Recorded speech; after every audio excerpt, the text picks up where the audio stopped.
So this evening we are going to be talking about Leave the World Behind. This is a book by Rumaan Alam.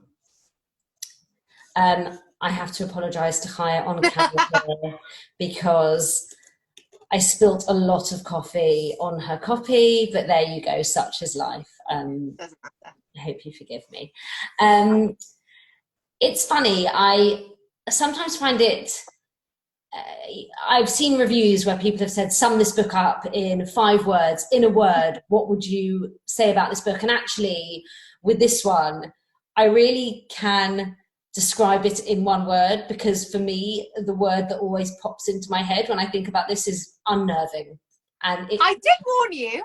It was completely and utterly unnerving to me. I finished it yesterday, so it's very much fresh in my mind, but I have no doubt that I will continue thinking about it in some shape or form for a while to come.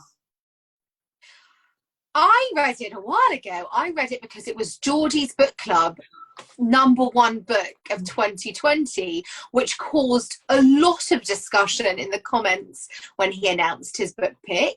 Geordie's book club is a big book club in America, and there were some people who were like, this book is the best book I've ever read, and there were other people that were like, are you kidding? And I think that's really brilliant when a book is able to divide people and polarize people so massively. This book in a lockdown is such a scary read. So the premise, everyone that doesn't know, and I'm not going to do any spoilers because we do think it's a brilliant read, is a family that are on holiday and something happens. I literally don't think I can put it any wider. Well, they're in the middle of nowhere. Without giving it away.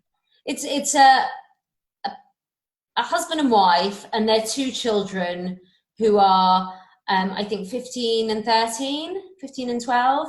And they head out for a vacation in the middle of nowhere in Long Island, I think. Small town, yeah. Small town, there's nothing around. And they found the house on Airbnb. And essentially in the advert it said that this is somewhere you come to leave the world behind.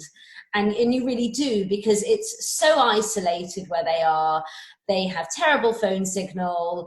And I think that's a huge part of this book. I mean, there are many themes to this. I mean, when we describe it, it sounds relatively simple, but actually the story is very layered in terms of what happens, but there are many themes here. It touches on race in a big way, our reliance on technology. For me, one of the key aspects was looking at these 2 parents, Clay and Amanda, who are in their early 40s. Amanda is in advertising and Clay's a professor. He has tenure, he reviews books sometimes. But what you see with these parents is, I mean, you really feel like they don't have much of a clue, as in terms of handling what happens. And I know that, you know, I'm a parent of relatively young children, and I often sort of balk at the responsibility that I have, thinking, how am I the parent? And that really resonated with me in the book, because you see that they feel that as well in many ways during what happens to them and their children in this very unnerving tale, which, before I forget, I believe is being adapted on Netflix, and it will be starring Denzel Washington and Julia Roberts, which is just a very Julia to know. Yeah. Julia, oh my god. Yeah, okay. I think it'll be amazing actually on TV. This book, okay, there is some sort of global event. That's all I'm going to say. Now, when they go to this home, I think, Sophie, they kind of don't know what they're doing when it all hits the fan, but then no one does. And the reliance on technology bit, like, I want everyone to stop and think, if their televisions and phones didn't work, what would you do? My immediate thought, in the middle of nowhere. Right. So my immediate thought was, if this happened now, and that's what I was thinking the whole way through this book, what if this happens? I'm going to go to my mother's house. She's got a chest full of food. That's where I'm staying. there were so many complexities to this book, because the owners, I think we can say the owners of this home, come back, and there's in the middle of the night. In the middle of the night, and there's this discussion because their reaction to them is so indicative of these kind of like underlying nuanced views on race and how they interact with each other in this microcosm of a house. And there's just, and also that it makes you think about happiness and marriage and what's important in life and what would you do if you were in this kind of dystopian world.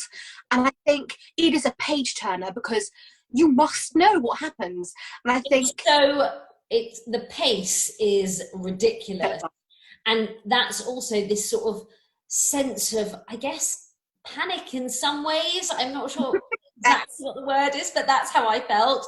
It's heightened because, you know, you've got these 6 central characters, the 2 couples, and then the 2 kids, Archie and Rose, and you actually hear, it's as if you're inside each of their heads, so you feel so involved and immersed. You hear the story from each of their perspectives, so that really draws you in as a reader. And I have to say, I really don't want to give any spoilers away, but what I will say is this, is that ever since I have been quite young, there has been this sort of recurring nightmare, I'll call it, that I have had. And this happens in the book. So when this happens, and interestingly, if my mum is watching this, she will know, because she has also had this nightmare, and you might have too, because apparently it's not uncommon. And nightmare. There's this feeling, it's like a thing, apparently it's not an uncommon thing, but it's really, I mean, it just makes me shudder thinking about it. That's all I'll say. I have to say, this book really stayed with me. It really, really made an impact. I think the writing is excellent. There are times of sheer wit. It's very contemporary. You can imagine this happening. In fact, we're basically, well, we're not living in it, but we're living in a... It basically is happening to an extent. So it's incredibly powerful. But I think the brilliance lies within the switching of perspectives, because I don't know if any of the characters are massively likable. I think it's just genuinely honest, and it's a real good or bad. It's this whole grey area, and you see their flaws, but you also understand why they're doing what they're doing, or why they're not saying what they're not saying.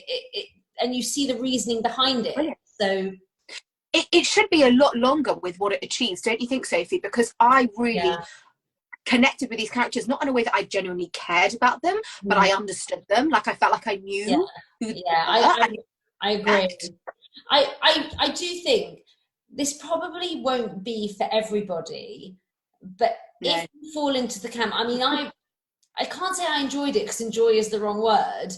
No, but if it is for you, I think you'll really be blown away by... You know what? Maybe something like 3 Hours by Rosamund Lipton, which we loved, because there was so much to unpack there. I think it's a fast-paced thriller which is very, very true to life, but it's also very frightening, because it's you. It really could.